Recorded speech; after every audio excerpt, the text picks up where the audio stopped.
The 26th of October, 1967. The Hall of Mirrors in the Gulistan Palace in Tehran.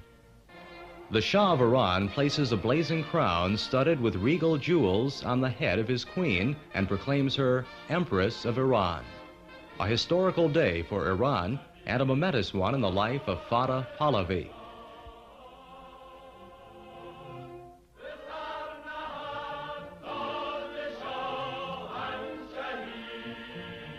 In the 2,500-year history of Iran, Fateh Pahlavi is the first woman to be so singularly honored.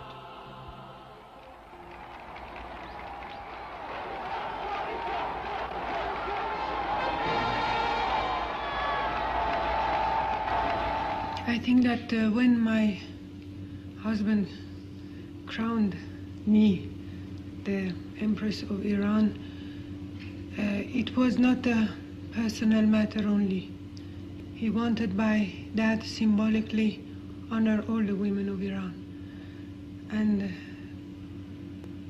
for that reason I was very proud and happy, not only for myself, but as a symbol, as the representative of women of our country, which for years have been put aside of any participation in the life of the country.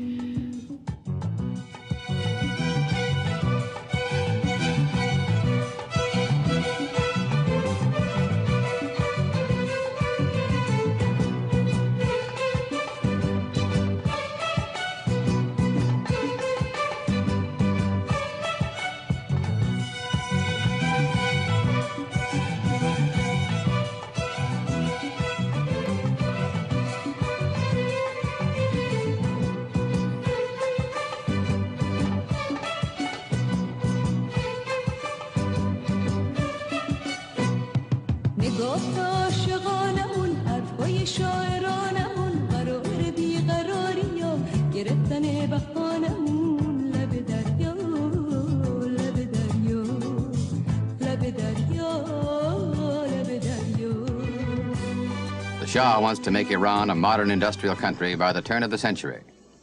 He has only one way to raise the money: get a high price for oil. It's true that when we started to defend our interests, the price of commodities also rocketed up by several 100%. But this cannot continue. If you increase, we increase. If we increase, you increase. We have got to find some solution for this. People in Britain, some of them cold, some of them quite poor, will be asking themselves what it is that you and certainly some of your Arab counterparts, sheikhs and rulers and governments, have against them. Does it in any way serve your interests to make a British economy suffer? Why against? First of all, it's not British economy. If you want to say anything, it should be the world economy. And this is not against, we're just defending our chips. Because for such a long time, we have just been, exploited, I can say that.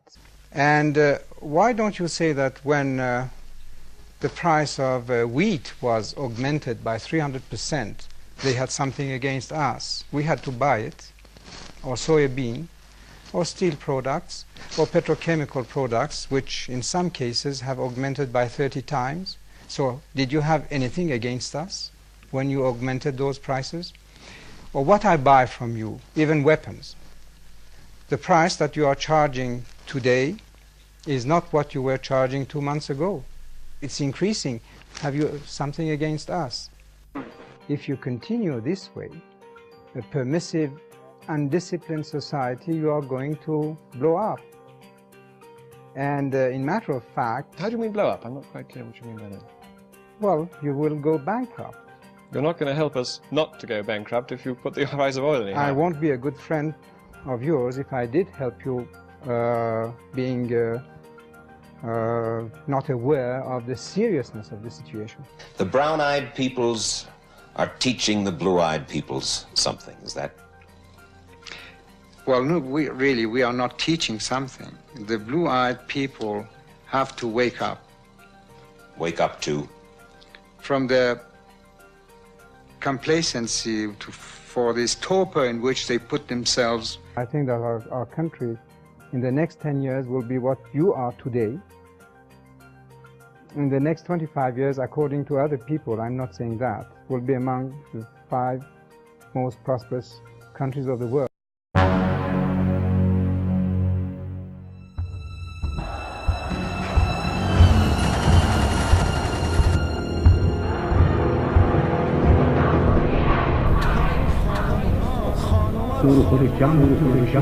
مراد و رهبر مسئله خیلی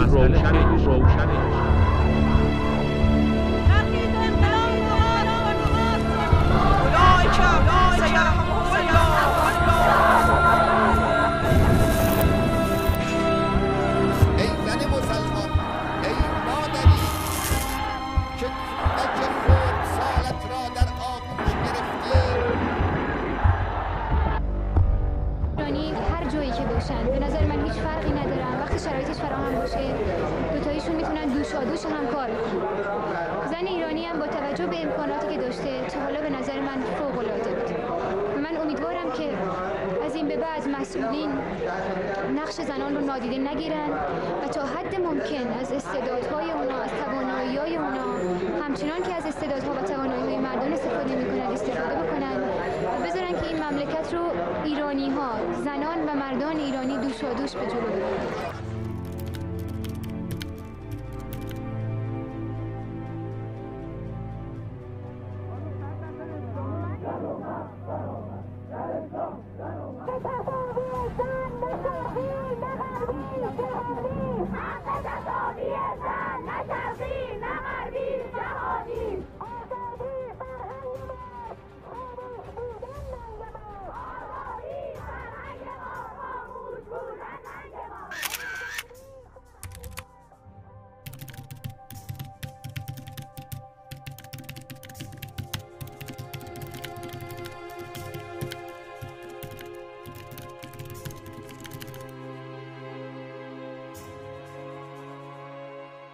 به اصطلاح با حجاب رو که او هم راهپیمایی کرد، در کنارش منم راهپیمایی کردم. اگر 10 بار او راهپیمایی کرد، منم 10 بار راهپیمایی کردم. پس تا اینجا با هم مساوی هستیم. چرا الان باید منو از او جدا کنم؟ شاهد تظاهرات و راهپیمایی بود. گروهی از زنان و مردانی که در دانشگاه تهران اجتماع کرده بودند در این تظاهرات وجود داشت. گروه‌هایی که موافق حجاب بودند و گروه‌های مخالف حجاب و همچنین کسانی که طرفدار آزادی زن هستند. فریاد میزنن که ما اختناق است، آزادی نیست. چه شد از که آزادی نیست؟ نمیذارن این آخوندا زن و مردا با هم تو دریا برن بغلطن. این آخوندا نمیذارن که این جوانای ما آزاد باشن، برن در مشروب خانه ها و در قمارخانه ها و در فحشا فرو برن. آزادی نیست. اینا نمیذارن که رادیو تلویزیون ما زنای لخت نشان بده و اون وجه فقیر را، وضیح را، قبیح را و بچه ها و جوان های ما را مشغول کنند. این یه آزادی وارداتی است که از غرب آمده است. آزادی استعماری است، یعنی ممالک مستعمره را دیخته کردند به اون آیی که خائن به مملکت هستند، به این که ترویج این آزادی ها را بکنیم. Thousands of women across Iran came together to celebrate International Women's Day in 1979. Is empty. Revolution is meaningless without women's freedom. We do not want hijab. March 8, 1979, women around Tehran were discussing the new events of imposition of hijab ordered by Ayatollah Khomeini. A woman said, demonstration against hijab is an opportunity for women to be in solidarity with each other. Hijab is people's issue. It is unbelievable. Always men defend hijab. We want to fight back. We have to speak up right now for our rights. Otherwise, when they write the constitutional laws, it will be too late. First they impose the hijab, and then other discriminations will come. They'll impose restrictions on marriage and divorce, and finally will force us to stay at home.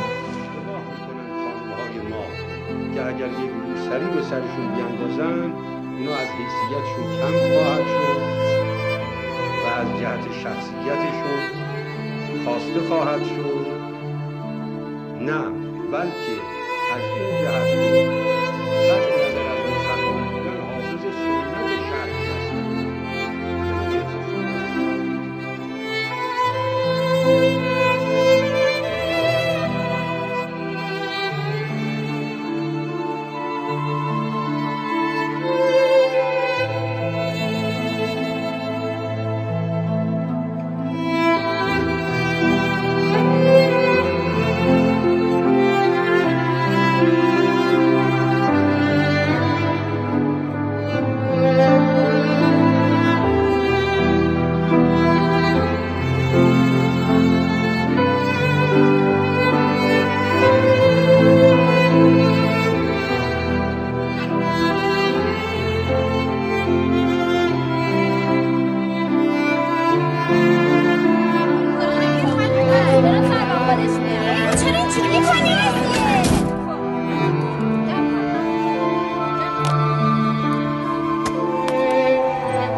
why I think America is too big for me.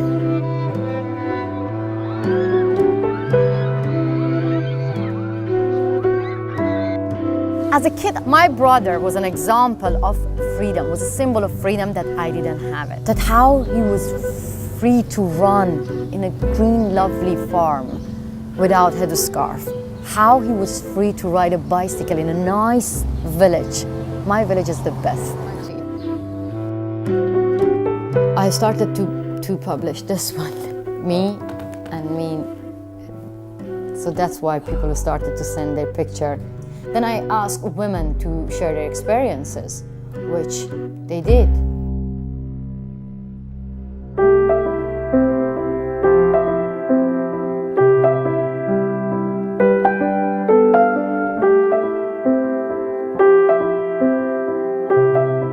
Some of the picture coming from those young girls saying that they just want to feel the wind through their hair. It's a simple demand like this. It's forbidden. To be like this is forbidden in Iran. From the age of 7, Masih Alinejad wore the hijab even within her family home, according to the wishes of her traditional family. But she says she always felt the discomfort. She started to remove it in private when her father was not around. 5 years ago, she posted a photo of herself without hijab whilst driving in Lebanon. She described the simple freedom of feeling the wind in her hair for the first time, which later became the name of her book. This photo sparked a social media liberation movement, inspiring women throughout Iran to remove their hijabs publicly and post it online. The online movement, My Stealthy Freedom, has gained millions of followers worldwide. White Wednesdays invite women to protest the compulsory hijab law. But the move was not without its complications. She insists she's not against the hijab, but rather in favour of choice, not law, for Iranian women. And Masih Alinejad joins us now from New York. It's nice to have you on the show, Masih. You said that the hijab felt wrong from a very early age. I'm wondering what that sense was, where it came from. First of all, I have to say that from the age of 7, millions of girls in Iran, they have to wear headscarf when they start school. And if you don't wear it, then you won't be able to get an education. For me, it was a personal experience to wear hijab even inside the house because I grew up in a traditional family. But hijab became a political issue in Iran as well. It's like after the revolution, the Islamic Republic of Iran got our bodies like a hostage, and we had to carry the most visible symbol of Islamic Republic on our bodies. And if you say no to compulsory hijab, then you won't be able to go to university, you won't be able to get a job, you won't be able to live in your own country. So for me, first I just started to take, I always say that I started my own revolution from my own kitchen. And then I started to take off my black long chador inside Iran. And I was taking off my hijab every time when the police were not around, when my father was not around in Iran. Why do you think... when I first time... Sorry, just to ask, why do you think it is such an important rule in Iran? I've heard it said that, when the regime is at its more relaxed, then women start to show their fringe, and when it's at its most rigid, then the hijab comes further down onto the forehead. Why do you think this has become such a symbol of authority? I strongly believe that 3 pillars, main pillars, actually is really important for Islamic Republic of Iran to keep them. One is death to America, the other one is death to Israel, and third is hijab. But nowadays, for Islamic Republic of Iran, the women inside Iran are the biggest threat because this is actually the tool that they can control the whole society, not only women. Compulsory hijab is just the wall, the first step. And beyond that, there are more discriminatory laws. When you're unveiled, then you cannot have a mixed party with men. You can get lashes. You can get arrested. You cannot, get, as I told you, get a job because you're unveiled. So for the government of Iran, this is even more than, it's the biggest threat than the American is right as well. Because if you are unveiled, then you have to be in prison. You have to, be kicked out from the country. You have been outspoken. You've been vocal. You've posted photos and you've started your own revolution, the White Wednesdays, as we heard. What creates a tipping point now? Because you're not against the hijab, you're just against the law enforcement of it. What would create a tipping point that would give enough Iranian women, whatever is that bravery, to overturn it? You know, as I told you, this is actually the government trying to make, men against women, using men to oppress women. So nowadays, through these campaigns and social media, women found their agency, found themselves powerful. So they're actually doing a punishable crime in public to say no to compulsory hijab, and men are joining them. And as I told you, in my campaign, women got arrested just because of protesting against compulsory hijab laws. And 29 women got arrested by the Islamic Republic of Iran. And after that, when they got released on bail, those brave women went inside the court and took off their headscarf, and they said that we are not going to keep silent even when you're threatening me. You don't think you're fighting against something that women actually choose to do as a powerful and important part of their own Iranian culture? Let me make it clear for you. My mom wears hijab. My sister wears hijab. In fact, all the female in my family, they wear hijab. So when time when I go to media, I get often this question that, are you against Islam? Are you against hijab? But I have to say that this is Islamic laws which is against me and millions of Iranian women inside Iran. Sharia laws, actually. You know, I, as a woman, according to Islamic law, I am not allowed to sing solo. I'm not allowed to show my hair. I'm not allowed to dance. I'm not allowed to be a judge. I'm not allowed to get a custody of my child. I'm not allowed to get permission, without getting permission from my father or my husband, to travel abroad. So this is so clear that we are not against those women who choose to wear hijab, but all the Islamic laws are against me and millions of Iranian women. And some people in the West might say that, you know, by talking about compulsory hijab, you're causing Islamophobia. But these are the discriminatory laws causing Islamophobia. That is why our goal in our campaign is now to invite all the Western feminists, especially female politicians, to challenge compulsory hijab laws when they go inside Iran. Masa, great to talk to you. Thank you very much indeed. They wear hijab. This is not a black and white issue. All family in Iran is not like my family. There are so many families who do not believe in compulsory hijab. Iran is for all Iranians. You cannot just hide one side of Iran and show the other side of Iran and saying that this is Iran. This is a lie. Iran is me and my mother. My mother wants to wear a scarf. I don't want to wear a scarf. Iran should be for both of us.